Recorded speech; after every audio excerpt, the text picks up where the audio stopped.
বুবু আসতেছে, আমরা বারবার বলি আসেন, এই দেশ আপনার স্বামীর, এই দেশ আপনার বাবার। কথা কথা কিনা? বুবু আইবা, তুমি আইবা গো, সেই দিন আইসা বুবু ক্ষমতা পাইবা না। বুবু আইবা, তুমি আইবা গো, সেই দিন আইসা বুবু ক্ষমতা পাইবা না। খোঁজ নাই বুবু কাদের কাকার, অবস্থা খারাপ দরবেশ বাবার, হাউন আঙ্কেল এখন সামনে আসে না। নেতা করবি সব জেলের ভিতর, আমি আসি ডরের ওপর, কখন জানি আসে গ্রেফতারি পরোয়ানা। বুবু আইবা, তুমি আইবা গো, সেই দিন আইসা বুবু ক্ষমতা পাইবা না। ক্ষমতার চেয়ার থেকে নামা সহজ, কিন্তু ওই চেয়ারে ওঠা কঠিন।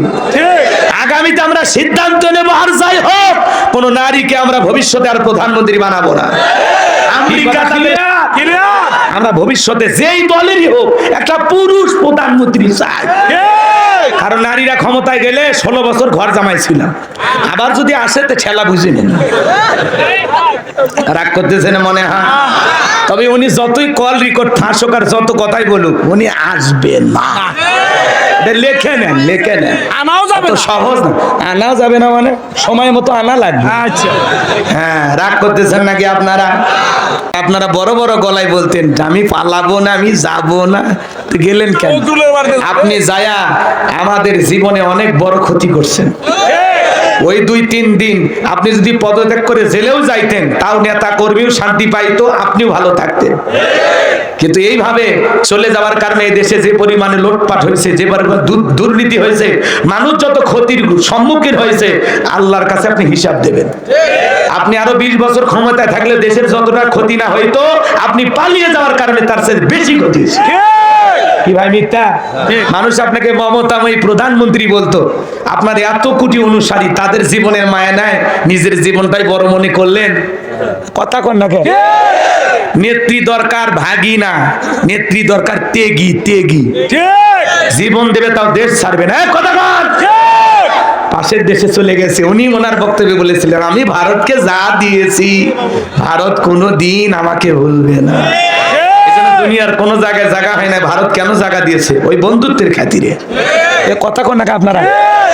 আবার উনি যায় কি খুব ভালো আছে না, মাঝে মাঝে কল রেকর্ড ফাঁস হয়, আমাদের খোঁজ খবর নেয়, বলে আমি দেশের খুব কাছে আছি, চট করে ঢুকবো। ঢুকবেনি, বের হলেন কেন? কথা কন না কেন? গেছেন তো গেছেনি, 16 বছর ক্ষমতার চেয়ারে থেকেও স্বাদ মেটেনি। এ কথা কন নাকি আপনারা? রাগ করতেছেন আপনারা? বুবু আসতেছে, আমরা বারবার বলি আসেন, এই দেশ আপনার স্বামীর, এই দেশ আপনার বাবার। কথা কথা কিনা? বুবু আইবা, তুমি আইবা গো, সেই দিন আইসা বুবু ক্ষমতা পাইবা না।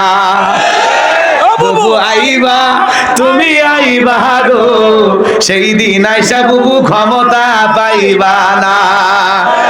খোঁজ নাই বুবু কাদের কাকার, অবস্থা খারাপ দরবেশ বাবার, হাউন আঙ্কেল এখন সামনে আসে না। নেতা করবি সব জেলের ভিতর, আমি আসি ডরের ওপর, কখন জানি আসে গ্রেফতারি পরোয়ানা। বুবু আইবা, তুমি আইবা গো, সেই দিন আইসা বুবু ক্ষমতা পাইবা না। ক্ষমতার চেয়ার থেকে নামা সহজ, কিন্তু ওই চেয়ারে ওঠা কঠিন। আগামীতে আমরা সিদ্ধান্ত নেব, আর যাই হোক কোন নারীকে আমরা ভবিষ্যতে আর প্রধানমন্ত্রী বানাবো না। আমেরিকা তাদের 47তম প্রেসিডেন্ট বানাইছেন ডোনাল্ড ট্রাম্প, কমলা হ্যারিসকে বানায় নাই। আমেরিকার ইতিহাসে আজ পর্যন্ত কোন নারী প্রধানমন্ত্রী হয়নি। আমরাও সিদ্ধান্ত নেব আগামীতে আর কোন মহিলাকে নয়, পুরুষ প্রধানমন্ত্রী চাই। কারা কারা হাত তোলে? লিল্লাহে তাকবীর। আপনার যেই দলেরই হোক, আপনাদের দলের পুলিশ আছে, ভয় নাই। ঠিক। জি জি, আপনি আবার ভাইবেন না হুজুর অন্য কিছু বললো। ঠিক আছে, বিপদে তো হুজুর না, আমরা ছিলাম। রাগ করতেছেন আপনারা? না, মিলেমিশে গর্ব দেশ। নারীদের জেদ বেশি, অভিমান বেশি, রাগ বেশি। কথা কয় না কেন? দেখেন না মাঝে মাঝে রাগ করে বাড়িতে ঝগড়া লাগে হাড়ি বাতিল ভেঙে ফেলে দেয়, স্বামী তুলে আসার মারে। আর মেয়েরা যদি একবার শান্তির জায়গা পায় সহজে ছাড়ে না, জীবন চলে যায় ওই জায়গা ছাড়বি না। আর ওই শান্তির জন্য পুরো দেশে আগুন লাগায় দিবে, তাও নিজের শান্তির জায়গা ছাড়বে না। কি কথা ক্লিয়ার? আমরা ভবিষ্যতে যেই দলেরই হোক একটা পুরুষ প্রধানমন্ত্রী চাই, কারণ নারীরা ক্ষমতায় গেলে 16 বছর ঘর জামাই ছিল, আবার যদি আসে তো ছেলা বুঝে নেন। রাগ করতেছেন মনে হয়? তবে উনি যতই কল রেকর্ড ফাঁসুক আর যত কথাই বলুক, উনি আসবে না। লেখে নেন, লেখে নেন। আনাও যাবে তো না। সহজ না, আনাও যাবে না মানে সময় মতো আনা লাগবে। আচ্ছা, হ্যাঁ, রাগ করতেছেন নাকি আপনারা? রাগ করতেছেন? আমার কথা কি খুব বিরক্ত হয়েছেন? এই বাস্তবতা একটু বললে অনেকে রাগ করে। 16 বছরের মায়া তো এখনো কাটেনি, 10 দিন আয়না ঘরে থাকলে ঠিক হয়ে যাবে। হুজুরদের হাতে কয়ে ডান্ডা বেরি পড়াইছিল, কি ভুলে গেছেন সেই দিনের কথা? আল্লামা সাইদি হুজুরকে 300 নারীকে তিনি নাকি ধর্ষণ করছিল। শয়তান বিশ্বাস করছে এই কথা? এক নারীকে জিজ্ঞাসা করা হয়েছে, হুজুর এই হুজুর তোমার ধর্ষণ করছে? বলে হ্যাঁ। তো তোমার জন্ম 75 সালে? জন্ম 75 সালে, ধর্ষণ হয়েছে 71 সালে। স্বপ্নেও সম্ভব? তোরা যে মিথ্যাবাদী ছিল, এই দুই একটা কথা শুনলেই প্রমাণ হয়। কথা বক্তাক ধরে নিয়ে যা কি দিয়েছে জানেন? হাড়ি পাতিল চুরির মামলা। যে হুজুর ওয়াজ করে দিন গেলে 20, 30, 50 হাজার টাকা পায়, সে হুজুর হাড়ি পাতিল চুরি করছে? এই কথা বিশ্বাস হয়? এই হলো মামলার অবস্থা। কথা কি বলছেন? হুজুরদের ধরে নিয়ে যাক, হুজুরের মোবাইলে পূর্ণগ্রাফি পাওয়া গেছে, তোর মোবাইলে নাই। কথা কয় না কেন? হুজুরে বলে দেখে না, বলে তো সবার মোবাইলে আছে। যার চিন্তা ভাবনা যেমন সে দেখবেও তেমন। যার চিন্তা ভাবনা ভালো সে ভালো দেখবে, যার চিন্তা ভাবনা খারাপ সে খারাপটা দেখবে। কথা ঠিক? আর ভাই, টেলিভিশনের উপরে কিছু না, রিমোটটা যার হাতে থাকে তার উপরে সবকিছু। কোন চ্যানেল দেখবে এটা তার রুচি। কি কথা ক্লিয়ার? খালি হুজুরদের নরম পায়া যা খুশি তাই বলছেন। হুজুর কাবির নামা কই? তোর দাদার কাবির নামা ছিল? হ্যাঁ, নরম পায়ে যা খুশি তাই করলে লাভটা কি হলো? কোনো লাভ হয়নি, পরাজিত হয়েছে। ভবিষ্যতেও যারা আলেমদের উপরে, মুসলমানদের উপরে জুলুম করবে, ওরাও পরাজিত হবে। ইতিহাস থেকে শিক্ষা গ্রহণ করা লাগবে। মন খারাপ করেছেন বাজান গো আমার? সামনের দিকে যাই, যে কথা বলতে যাচ্ছিলাম, ফাসল্লি লিরাব্বিকা ওয়ানহার। 1 নাম্বার হলো রবির উদ্দেশ্যে সালাত আদায় করা। নামাজ হবে কার জন্য? কুল ইন্না সালাতি ওয়া নুসুকি ওয়া মাহইয়ায়া ওয়া মামাতি লিল্লাহি রাব্বিল আলামিন। সূরা আনআম আয়াত নাম্বার 162। আল্লাহ রাব্বুল আলামিন ডেকে বলেন, নবী যে আপনি বলুন, আমার নামাজ, আমার কুরবানি, আমার জীবন, আমার মরণ লিল্লাহি রাব্বিল আলামিন, আসমান জমিনের প্রতিপালকের জন্য। তাহলে মুমিন জীবনের ইবাদত হবে একমাত্র কার জন্য? আমি গত বছর সূরা আল মুমিনুন থেকে ওয়াজ করেছিলাম। তাহলে নামাজের বিষয় মোটামুটি আলোচনা গত বছরই হয়ে গেছে। আজকের আমি নামাজের বিষয়ে কথা বলবো না, শুধু এতটুকু বলতে চাই, ফাসল্লি লিরাব্বিকা, রবের উদ্দেশ্যে সালাত আদায় করা লাগবে। নামাজ হবে একমাত্র আল্লাহ তাআলাকে রাজি খুশি করার জন্য। কারা কারা 5 ওয়াক্ত সালাত মসজিদে গিয়ে আল্লাহর ভয়ে আদায় করবেন? 2 হাত তুলে দেখান। আল্লাহ সবাইকে 5 ওয়াক্ত নামাজি বানায় দেন। জোরে বলেন আমিন। আর একটু জোরে বলেন আমিন। হাত নামান। হে যুবকে, নামাজ পড়া লাগবে। সিজদায় মাথা নত করে ফিস ফিস করে তুমি যা বলো, আরশের মালিক আল্লাহ আরশে বসে সেইটা শুনতে পায়। বান্দার সিজদায় গিয়ে ফিস ফিস ফিস ফিস করে যা চায়, যা বলে, এই ফিস ফিস আওয়াজটা কই পৌঁছে যায়? আরশে। পিপিলিকা চলে না? পিপিলিকা, ওই পিপিলিকার পায়ের আওয়াজ আল্লাহ আরশে বসে শুনতে পায়। সে আল্লাহর কাছে সিজদায় গিয়ে চাইবেন তো ইনশাআল্লাহ? ফেসবুকে দুঃখ শেয়ার করার আগে মালিকের কাছে বলেন। কপাল ভরা যুবক, বোঝো না, খালি ইউটিউব ইন্টারনেট ঘাটাঘাটি করে, ইমো মেসেঞ্জারে চ্যাটিং করে, বান্ধবীর সাথে ফুসফাস শেষ। এটা ওদের দিন। আল্লাহ যুবকদের হেদায়েত দান করুক। যারা বলেন আমি, যদি সম্ভব হয় শেষে যুবকদেরকে হালকা সাইজ করব। তাহলে ফাসল্লি লিরাব্বিকা ওয়ানহার, 1 নাম্বার রবের উদ্দেশ্যে সালাত আদায় করা। এদিক খেয়াল করেন, আর 2 নাম্বার হলো ওয়ানহার মানে কুরবানি করা। কুরবানি করা মানে কি? নিজের আমিত্বকে কুরবানি করা, অহংকারকে কুরবানি করা, নিজের ভিতরে থাকা পশু সুলভ আচরণকে কুরবানি করা। এই দেশের জন্য যারা জীবন দিয়েছেন, শহীদ আবু সাঈদ, কথা বলেন না কেন? ওরা দেশের জন্য নিজের জীবন কুরবানি করেছেন।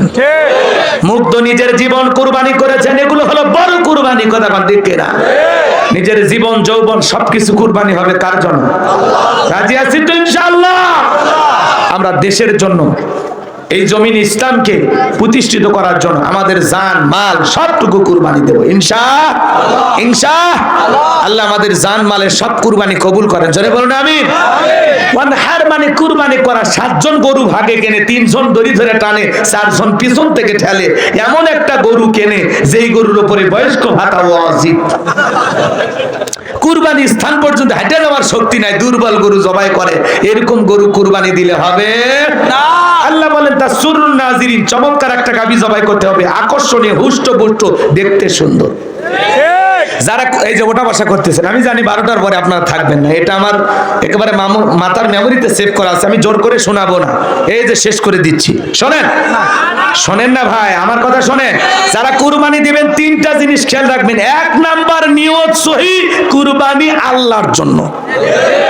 অনেকে বলে না কুরবানি না দিলে ছেলে মেয়ে বস্তুর দিকে তাকায় থাকবে, জামাই বাড়িতে কি দিব, অতএব সুদের টাকা হোক আর ঘুষের টাকা হোক, কিস্তি তুলে হোক আর যেভাবে হোক, কুরবানি দেওয়াই লাগবে। কুরবানি হবে না। প্রথমে খাওয়ার নিয়ত কে কথা কয় না গো, খাওয়ার নিয়ত কে? ভালো হয়ে যা। 5 লাখ টাকার গরু কিনে নিয়ে এসে রাস্তার বেঁধে রাখে, কয় কার গরু? কয় তালুকদারের। কত? কয় 5 লাখ। কয় তালুকদার সাহেব ঠকেন না, জিতছেন। তালুকদারকে আমি ঠকার মানুষ? পিছনে যে রান দেখা যায়, 1 রানে তো 5 মণ গোস্ত হবে। যারা কুরবানি পশু কিনে নিয়ে এসে প্রদর্শন করে এবং ভাব ভঙ্গিমা দেখায় আর কি পরিমাণে গোস্ত হবে হিসাব নিকাশ করে, এদের কুরবানি হবে না, গোস্ত খাওয়া হবে। কথা কয় না কেন? গোস্ত কাটতেছে তার সেলফি, জবাই করার সেলফি, গোসল করে দেওয়ার সেলফি, আবার ওই যে জব করার পরে কিবে কিবে বের হয় ওগুলো ধরে সেলফি। কি রাগ করছেন আপনারা? এত নির্লজ্জ বেহায়া এরা কারা? দুষ্ট যুবক যারা। ভালো মানুষেরা এগুলো করে না। ইবাদত প্রদর্শনীর বিষয় নয়, কথা কয় না কেন? মনে থাকবে তো ইনশাআল্লাহ। শোনেন, 1 নাম্বার নিয়ত সহিহ, কুরবানি আল্লাহর জন্য। 2 নাম্বার শুড বি হালাল, আপনার ইনকামটা বৈধ হওয়া লাগবে, হালাল উপার্জনের টাকা দিয়ে কুরবানি দেওয়া লাগবে। সুদ ঘুষের টাকা দিয়ে কুরবানি দিলে হবে না। আল্লাহ পবিত্র, তিনি পবিত্র বস্তুকে ভালোবাসেন, কথা বলেন ঠিক কি না? তাহলে হালাল বৈধ উপার্জনের টাকা থেকে কুরবানি দেব ইনশাআল্লাহ। আর 3 নাম্বার ফাসল্লি লিরাব্বিকা ওয়ানহার, আগে নামাজ পড়ো তারপরে কুরবানি করো। নামাজি হইয়া কুরবানি দেওয়া লাগবে, কথা কয় না? সকাল 9টায় কুরবানির দিনে ঘুম থেকে উঠছে, ঈদের নামাজও নেই, ফজরের নামাজও নেই, গোসল করে গরুর দড়ি ধরে বসে আছে। হুজুরে বলতেছে, হুজুর এতক্ষণ লাগে নামাজ শেষ করতে। কে ভাই আপনি মাঠে যাননি? কয় না হুজুর, ব্যবসায়ী চাপে ছিলাম, সাত রাতে তো অনেক হিসেব নিকেশ বাকি ছিল, শ্রমিকদের বেতন দেওয়া, নানান কাজে ব্যস্ত ছিলাম, ফজরও হয়নি, ঈদের নামাজও হয়নি, আপনি তাহলে জব করে দেন, গোস্ত পৌঁছে দেওয়া লাগবে, অনেক দায়িত্ব আছে। আচ্ছা বলেন তো, এই কুরবানি হবে? কোন একটা হুজুর হাত তুলে কর না ভাই, এটা গোস্ত খাওয়া হবে, এটা আল্লাহর জন্য না। এই কুরবানি আল্লাহর জন্য হতে পারে না, কথা কম। আমি আমার মসজিদে বক্তব্য দিতে গিয়ে বলেছিলাম, খবরদার কোন বেনামাজি, সুদখোর, ঘুষখোর, হারামখোর, হারাম উপার্জন করে, এদের সাথে ভাগে কুরবানি দিবেন না। মসজিদের নামাজ শেষে মনে হয় ভূমিকম্প শুরু হয়ে গেছে। কয় এই হুজুরের থেকে আমরা কুরবানি জবাই করে নেব না, আমরা বেনামাজি একদল কুরবানি দেব। আমি ওয়াজ করলাম, কি বুঝলো, কি হইলটা কি? পরের সপ্তাহে সেক্রেটারি ফোন দিয়ে কয়, হুজুর আপনি আর আসেন না। কি হয়েছে? কয় ভাই যে বেনামাজির মধ্যে দ্বন্দ্ব বেজে রেখেছেন, আপনি বলছেন বেনামাজির সাথে ভাগে কুরবানি দিবেন না, ওদের কুরবানি হবে না। এক হাজি বেনামাজির সাথে ভাগে কুরবানি দিচ্ছে। আমি জিজ্ঞাসা করলাম, বাবাজি আপনি হাজি মানুষ, 20,000 টাকার একটা ছাগলে একাই দেন, ওই যে যাদের সাথে দিচ্ছেন ওরা বেনামাজি, কারো টাকা পয়সা অবৈধ, সুদ খায়। তখন বলতেছে, হুজুর দেখেন বাড়িতে কেউ ছাগলের গোস্ত খায় না, আমার নিয়ম সই আছে, আমি বেনামাজি, ওরা হতে পারে, আমার টাকা পবিত্র। কত বড় কি ভাই, আপনি রাগ করেন নাকি? না হাসে, না হাসে। হ্যাঁ ভাই, আপনার গেটে লোকিত, ঠিক আছে। আচ্ছা, রাগ করতেছেন আপনারা? তাহলে কুরবানি কার জন্য? আল্লাহ কি বলেন? ওয়ালাকি ইয়ানালুহুত তাকওয়া মিনকুম। আল্লাহ বলে, বান্দা কয় লাখ টাকার গরু দিলে ওইটা দেখি না, তোর অন্তরে যেটা আছে ওইটা আমি আল্লাহ কবুল করব। আপনার নিয়ত সহি হলে, টাকা হালাল হলে, নামাজি হয়ে কুরবানি দিলে, আপনি ভেড়াও জব করলে ওই ভেড়ার রক্ত জমিনে পড়ার আগেই আরশের মালিক আল্লাহর কাছে কবুল হয়ে যাবে। আল্লাহ আমাদেরকে আল্লাহর জন্য কুরবানি এবং আল্লাহর জন্য সালাত আদায় করার তৌফিক দান করুন। জোরে বলুন আমিন।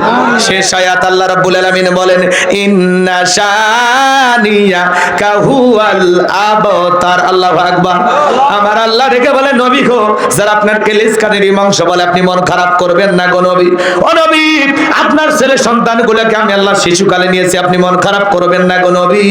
এই পৃথিবীর জমিনে আপনাকে মহব্বত করা, আপনাকে ভালোবাসার কোটি কোটি রুহানির সন্তান আমি পাঠাবো, যারা আপনার জন্য জীবন দিতে প্রস্তুত থাকবে। বলুন আল্লাহু আকবার। আজকে তামাম পৃথিবীতে 700 কোটি মানুষ, আমরা হলাম 200 কোটি মুসলমান, আমরা সবাই রসুলের রুহানির সন্তান। শামসের জালেমেরা যখন কাটুম প্রদর্শন করলো, লাখটা ব্যাগে করে দিয়ে কয়েকটা মুখে দাড়ি লাগাবো, ইনি মুহাম্মদ, জোরে কোন নাউজুবিল্লাহ। আমার নবীকে দেখতে কাটুমের মতো, আমার নবীর কি ছবি পৃথিবীর কোন জালেমের কাছে আছে? আমার নবী হলো পৃথিবীর সবচেয়ে সুন্দর মানুষ, 1 নাম্বার সুন্দর মানুষ। সুবহানাল্লাহ। যে নবীর চরিত্রের সার্টিফিকেট আল্লাহ দিয়ে বলেন, ওয়া ইন্নাকা লাআলা খুলুকিন আযীম।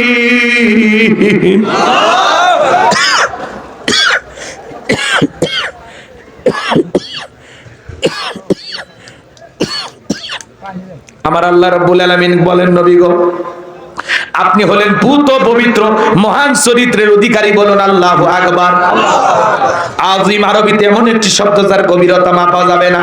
আটলান্টিক মহাসমুদ্রের কিনারায় বৈশা কেউ যদি চামচ দিয়ে পানি ছেঁচা শুরু করে, কি বলবেন? লোকটা পাগল।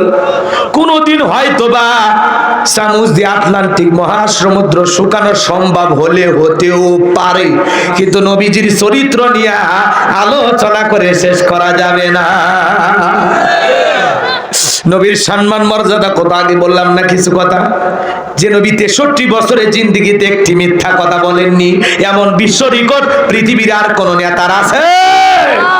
সেই নবীকে নেতা মানতে রাজি আছেন তো ইনশাআল্লাহ? সেই নবীর আদর্শ জমিনে বাস্তবায়ন করতে রাজি আছেন তো ইনশাআল্লাহ? এই জমিনে আল্লাহর আইন চালু হোক, কারা কারা চান হাত তুলে দেখা। লিল্লাহে তাকবীর। হাত নামা। আমার ভাইরা, ফ্রান্সের লোকেরা নবীকে কেন গালি দেয় এবার শোনেন।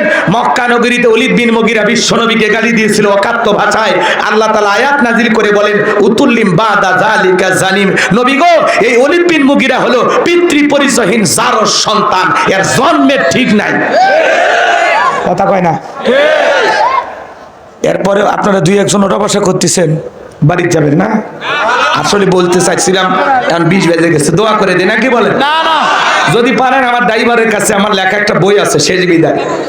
মরণের পর একজন মানুষকে কিভাবে নবীর তরিকায় বিদায় করতে হয় আপনারা পাবেন। মৃত ব্যক্তিকে চুমা খাওয়া জায়েজ কিনা, স্বামী স্ত্রী মারা গেলে একে অপরকে গোসল করাতে পারবেন কিনা, মৃত স্বামী স্ত্রী একে অপরকে চুমা খাইতে পারবে কিনা, অনেক গুরুত্বপূর্ণ কথা আছে। আত্মহত্যা করে মারা গেলে তার জানাজায় যাওয়া যাবে কিনা, নদী ভাঙন এলাকায় মানুষ মারা গেলে চতুর্দিকে থই থই পানি, ওই জায়গায় দাফন কাফন কিভাবে হবে, জান্নাত জাহান্নাম সম্পর্কে, ঈমান আখিরাত সম্পর্কে 2টা গজল সহ 76 পৃষ্ঠার বইটা আমার মাদ্রাসার ঠিকানা, মোবাইল নাম্বার সব দেয়া আছে। যদি পারো যুবক তোমরা সংগ্রহ করে নিয়ে যাইবা, 50 টাকা হাদিয়া দিয়ে। কষ্ট হয় আপনাদের না? যুবক এগুলো তো কিনবে না, ওরা উপন্যাস কেনে। প্রেম কেন কাঁদায়, যৌবনের মৌবনে অভিশপ্ত রাত, মিলন হবে কতদিনে, তোর মরণের পরে। এগুলো আজে বাজে উপন্যাস কিনলে চরিত্র ধ্বংস হয়ে যাবে। প্রত্যেকটা মুসলমানের ঘরে একটা সিরাত গ্রন্থ থাকার দরকার আছে না নাই? কিনবেন তো ইনশাআল্লাহ। কষ্ট হয় নাকি আপনাদের? আমার বাবাজিরা দিল দিয়ে কথাগুলো বুঝবেন। ওলীদ বিন মুগীরা বলতেছে, নবী এত বড় কথা, আপনি থাকেন, আমি বাড়িতে যাই। ছেলেটা বৈধ না অবৈধ জানে কে? মা ফ্যাক্টরির মালিক। কোথায় তার মায়ের নাম ছিল ঝর্ণা। যা বলে মা করবি না কোনো তালবাহানা।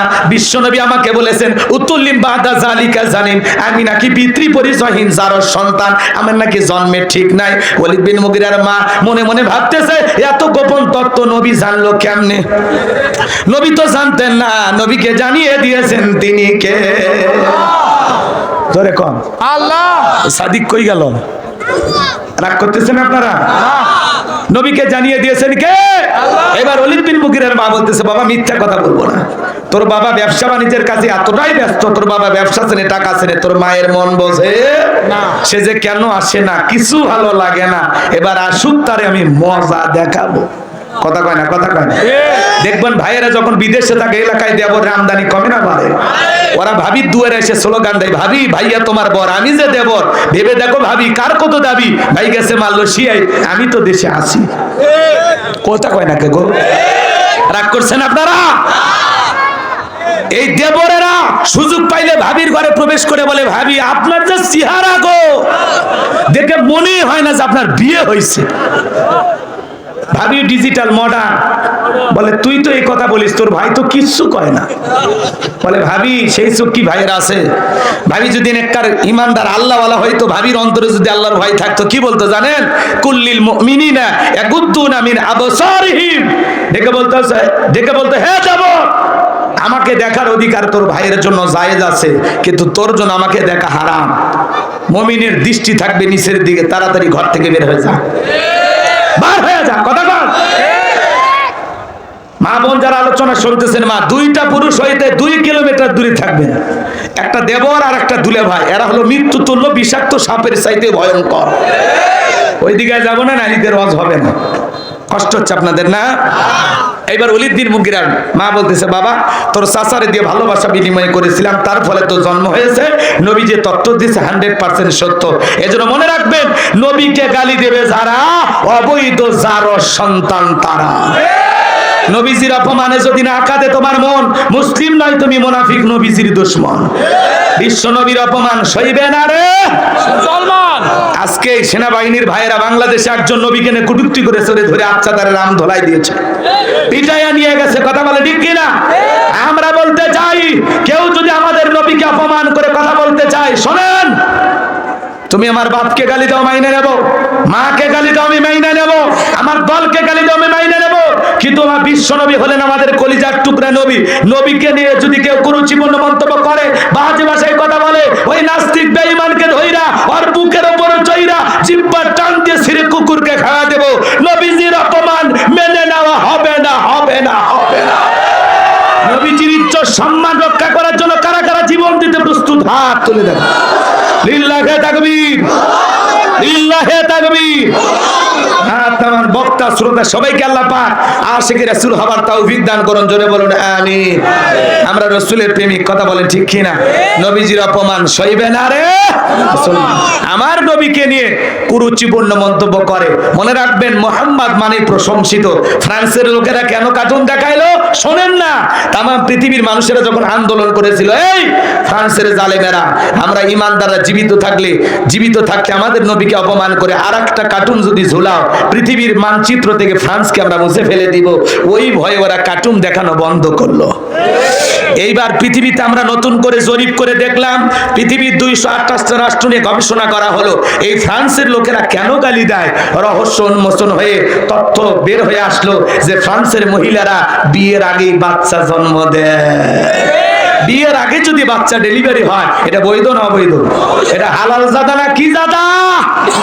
এই জন্য মনে রাখবেন, নবীকে গালি দেয় তারা, অবৈধভাবে দুনিয়াতে জন্ম হয়েছে তারা। আলেমদেরকে গালি দেয় তারা, অবৈধভাবে দুনিয়াতে জন্ম হয়েছে তারা। আল্লাহর কোরআনকে অপমান করে তারা, অবৈধভাবে দুনিয়াতে জন্ম হয়েছে তারা। কথা পরিষ্কার? বক্তা শ্রোতা সবাইকে আল্লাহ পাক আমল করা তৌফিক দান করুন।